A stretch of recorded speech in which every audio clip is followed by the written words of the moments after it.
What's going on, everybody? Welcome back to another video. Now, a couple days ago, I posted on Twitter, I said I'd do a CJ McCollum trade ideas video for a Trade Talk Tuesday. We haven't done one of these videos in a while. I said if you liked that tweet 100 times, I would do it. And I think it got almost 200. So shout out to you guys. I need to raise my like limit on my tweets. If you're not following my tweets, make sure to follow me on Twitter at ToryJonesYT. There's a link in the description below for that. I tweet out trade ideas pretty often. So if you want some more trade ideas, some more Blazers talk and coverage, make sure to follow me over there on the Twitter. Now, we also have started our mock off season. I was lucky and I got the Blazers. So this video is a little kind of weird to make now because I'm going to be participating in a pretend off season where I try and maybe make some moves with the Blazers. So if you're in the mock off season, don't take this into account. If we're talking trades or if we're talking anything, maybe don't even watch the video. I don't know. You can watch it. I'm not going to be too hard on that. It's just I might be undermining my own trade ideas here. But I mean, you guys wanted it. You guys liked the tweet, so I got to throw it out here. So here we go. We got 5 CJ McCollum trade ideas. Obviously, this depends on what other teams want to do. None of these trades are very likely on their own. I'm just hoping maybe the Blazers could do one of these following trades. So without further ado, let's jump into the first one. The first trade we got is extremely simple. It involves us trading CJ McCollum to the Philadelphia 76ers for Tobias Harris. Now, I would do this trade if I was Portland straight up because I would rather have Powell playing the 2 than the 3. You could play Harris with Rocco at the forward spots. You could call either of them the small forward, either of them the power forward. Doesn't really matter. Positionally, it just works out for the Blazers. Tobias Harris is coming off a really good season. He's still playing right now in the playoffs. Whether or not Philadelphia would want to do this trade likely depends on the result of their second round series against the Atlanta Hawks, which is currently tied at 2 apiece. If the Hawks beat them, that's a wild upset. And if the Hawks beat them, they may look to make some changes. And I think if Philadelphia was willing to make some changes, I think they'd be looking at getting a guard that can play off the ball so we can play off Ben Simmons, play off Joel Embiid, but also be a ball handler, be a playmaker. They might feel like they need another high-level playmaker. Right now, the only one they really have is Ben Simmons, and he's not much of a scorer. So CJ McCollum would give them that high-level playmaker. He averaged almost 5 assists per game last year, and he's also a high-level scorer, and they don't really have that. So that would be Philadelphia's reasoning for making this trade. On Portland's end, most of these trades are going to be Portland looking for a forward so that they can bring back Powell at the starting 2 guard. With CJ McCollum on the roster, Powell's the starting 3. So if you can go out and get a forward for CJ and slide Powell down and then have a forward replace Norman Powell's starting role from last year, that's probably the best idea. So all of these trade ideas involve the Blazers getting forwards. Tobias Harris is the most obvious one should the 76ers falter in the second round. Now, this next trade is a lot like this, and it involves Chris Middleton going to the Blazers, CJ McCollum, and 2 future firsts going back to the Milwaukee Bucks. Chris Middleton is better than Tobias Harris. He's a better defensive player, a little better shooter. He's a little bit smaller, so he's a shooting guard / small forward, but he's 6'7", has a 6'11" wingspan. So Middleton is a guy that you can slot in at the starting 3 spot, and he has the size to be very effective there. You can slide Powell down to the 2.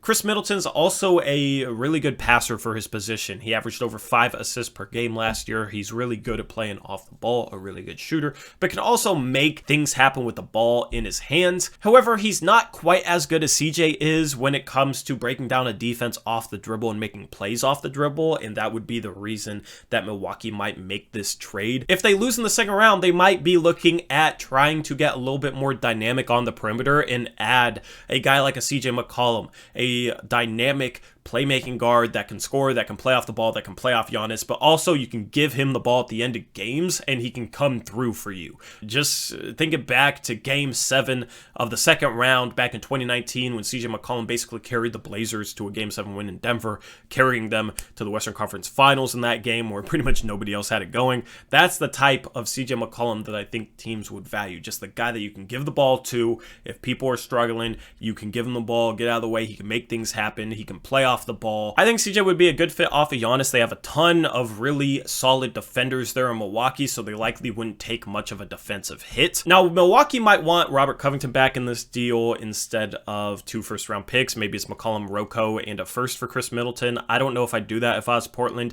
McCollum and Rocco for Middleton straight up is very interesting for both teams. So there are different parameters to a deal that Portland and Milwaukee could make, but if Milwaukee loses in the second round, much like Philadelphia, I'd watch them for a potential CJ McCollum landing spot, with Chris Middleton being the guy that the Portland Trailblazers would get back. Now we're on to 3-team trades, and here is trade number 3. It involves CJ McCollum going to the New York Knicks, the Knicks trading Emmanuel Quickley, the 19th pick, and the 21st pick back to Toronto. Portland tosses in their own first-round pick. That's a 2022 first going to Toronto, and Portland gets back Pascal Siakam. Now, there's a couple different variables that I gotta point out with this trade.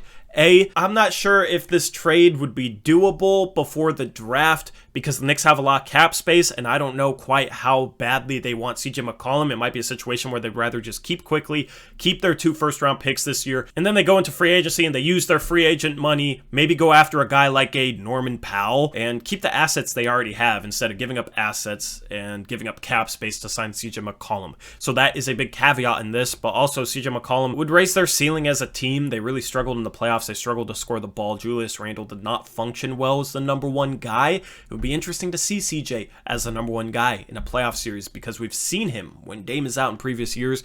He's had big games and he's looked really good as the number 1 guy. So maybe it's a situation where you got Tom Thibodeau as the defensive head coach. They were really good defense this past season. Maybe you bring in CJ and Randall and you just see how that works. I mean, New York was the 4th seed right now without CJ McCollum, so maybe bringing him in, maybe that raises their ceiling to a team that can actually legitimately make a run, much like Atlanta's kind of doing right now. Pascal Siakam is hurt. He won't be back until around December. That's kind of the timetable he's been given. This would essentially be Toronto hitting the rebuild button and trying to go younger and basically starting off a rebuild. Now, Emmanuel Quickley is more valuable than an Obi Toppin. That's why he's in this trade, but Toronto is pretty stacked on guards, so it would likely result in a follow-up move. Maybe they just let Lowry walk. Maybe they trade a Fred VanVleet if they're willing to kind of go younger, because VanVleet is, I think, 27, 28 years old. So this would just be the start of a rebuild for Toronto. That's why they could potentially do this deal. If you're Portland, you get a playmaking 4.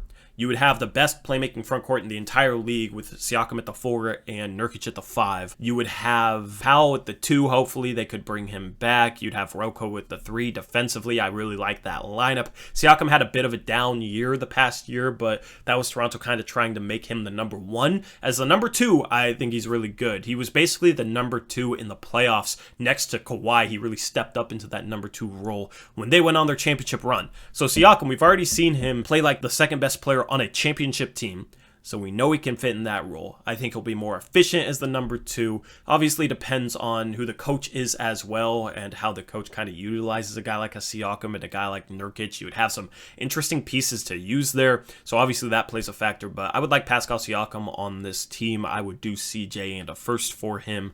It just makes more sense to route CJ to a team trying to win than a team that would be hitting the rebuild button in Toronto if they traded Siakam. So that's why this is a 3-team deal. Trade number 4 is a really interesting one, and I'm not saying I do this trade because I really don't want to trade Jusuf Nurkic. If the Clippers come to Portland and they offer Paul George for CJ McCollum, Jusuf Nurkic, and a first-round pick, it'd be hard for me to say no. It would be really hard for me to say no. Now, this is a 3-team trade, but that's because Robert Covington doesn't match Miles Turner's salary, and we need a center replacement for Nurkic. So this is essentially kind of 2 different deals wrapped into one. You'd have Paul George coming to Portland. He would slot in as the starting 3. Hopefully you'd be able to resign Norman Powell at the starting 2. You do give up Robert Covington to Indiana to bring in Miles Turner, so there would be an opening at the starting 4 spot. But defensively, if you had Powell, Paul George, and a Miles Turner, and if you're able to, I don't know, maybe slide in a healthy Zach Collins, or maybe Nasir Little takes a step up, or maybe you sign a free agent that's a good defender, maybe a Nick Batum to be the starting 4. He's played the 4 really well this year for the Clippers. You could have potentially a borderline top 5 defense and borderline top 5 offense, because Miles Turner is one of the best defensive players in the league. Paul George is a good defender. Powell's a good defender. Hopefully we get a good defensive coach. Offensively, you got that sidekick next to Dame and Paul George, and then you got Powell, who's the number 3 offensively. I think it fits really, really well. So I wouldn't really want to trade Jusuf Nurkic, but in this sort of scenario, if you could replace him with a Miles Turner and get a Paul George, I think you have to do it. Now, I'm not sure there's enough value for the Clippers. Whether or not the Clippers do this trade is dependent on a number of different things. Does Kawhi Leonard leave? If Kawhi Leonard leaves, they might want rebuilding assets for a Paul George instead of a CJ McCollum and a Jusuf Nurkic. It also depends on, do they lose to the Utah Jazz in the second round, much like teams we've talked about earlier in this video. They are tied in a 2-2 series right now. So if they lose in the second round to the Jazz, they might want a shakeup. They're another one of those teams that kind of needs a point guard that is dynamic with the ball. They've been missing that. I think CJ McCollum would slot in and be that point guard, and then you'd have additional playmaking in the center spot with Nurkic. So maybe they would look at this trade. Obviously, it depends on a number of different factors, and even then, not entirely sure the Clippers would really think too hard about this, but I think it's solid value back for Paul George. As far as the Pacers go, Turner and Sabonis are both centers. They don't fit next to each other. I think Indiana's going to have to choose one or the other this offseason. And I think it's more likely that they choose Sabonis. He's their all-star. He's been phenomenal for them. Now, if you're going to trade Turner, I mean, they're probably going to look for picks back, or they're going to look for a really good role player and maybe a pick. That's kind of what they're getting here. Robert Covington is a great fit next to Sabonis. Sabonis isn't the best defender at the 5, so you need a power forward that can kind of help him protect the rim and be a good defensive pairing next to him. Robert Covington is perfect, can space the floor, could be a kick-out option for Sabonis, who's a really good passer. And then you're also getting back a future first. I think if the Pacers look to trade Miles Turner, I think they would take this trade. I think this would be a great trade for them. So that aspect of it, I really like. This is just an interesting trade for you guys to think about. Let's jump into number 5. Now, number 5 is one that I tweeted out, and it's an interesting 4-team trade. You got CJ McCollum, Miles Turner, Robert Covington going to the Celtics. The Celtics trade out Jaylen Brown, Kemba Walker, and Aaron Nesmith. Kemba Walker is a really bad contract. They'd likely have to attach a first-round pick to him. Aaron Nesmith was a first-round pick last year, so honestly, that kind of cancels out, and this is essentially Jaylen Brown for CJ McCollum, Miles Turner, Robert Covington. I really like this trade for Boston if they're willing to move Jaylen Brown. And Jaylen Brown is a really good young piece. We'll talk about him more in a second. But if you could get 3 legitimate starters, 2 of which are top defenders in the league, I like this trade if you're Boston. You would have a starting lineup essentially of CJ McCollum, Marcus Smart, Jason Tatum, Robert Covington, and Miles Turner. I think that would be a top 3 team defensively. Even with CJ McCollum in the lineup, you got Smart, Tatum, Rocco, and Miles Turner. Phenomenal defensive lineup there. I think that would be top 3 defensively. On the offensive end, I think it could be top 10. You got CJ, you got Jason Tatum, Robert Covington can shoot, Miles Turner can space the floor. They could bring Fournier back off the bench. I think if Brad Stevens, the new GM of Boston, was willing to move Jaylen Brown, I think this would be a really good trade package back for them. Now, as far as the Pacers go, they get 2 future first-round picks and a first-round pick from last year and Aaron Nesmith back from Miles Turner. They also save a lot of money in this deal. I think that's a pretty good return for Miles Turner. As far as OKC goes, they are essentially trading out Al Horford and taking back Kemba Walker, who's making about $8 million more the next 2 years. And then the third year, Kemba would be making about $17 million more because Al Horford's third year of his contract is unguaranteed. He's only guaranteed half of it. He's guaranteed $14 million instead of the $29 million if they decide to keep him. So essentially, this is just OKC taking on more salary and getting back picks, which is something they've done a lot. You get back a 2025 Portland first, and then as far as the future seconds go, you would maybe try and get one out of Boston, maybe get one out of Indiana, and then Portland has a couple future seconds that they could trade to just sweeten the pot a little bit for OKC. Now, Portland gets Jaylen Brown to be their starting 3. He's still pretty young. He's 24 years old. He's coming off an all-star season. You slot him in as the starting 3. You keep Jusuf Nurkic in this trade. You got Powell at the 2, so that's kind of your core. Dame, Jaylen Brown, Norman Powell, Jusuf Nurkic. You would have to replace Robert Covington as the starting 4. Maybe that's Zach Collins. Maybe that's Nasir Little. Maybe that's a free agent pickup, but I really like that starting lineup on both ends of the floor. Now, Portland also takes back Al Horford instead of maybe taking back Kemba Walker in this this trade. That's because Portland can take back Al Horford without having to trade out any more salary, which isn't the case with Kemba Walker. Also, Al Horford could play a role for the Blazers. He could be the backup center. He can shoot, he can pass,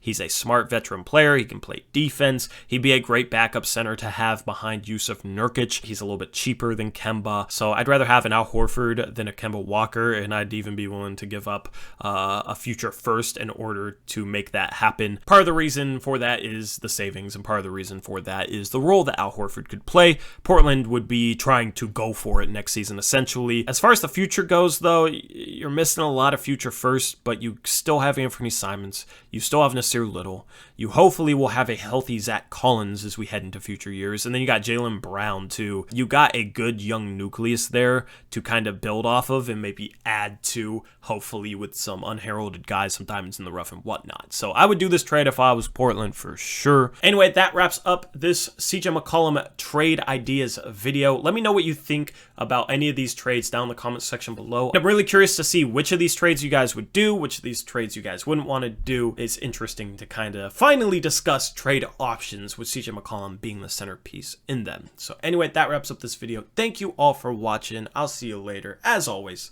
peace out. Go Blazers.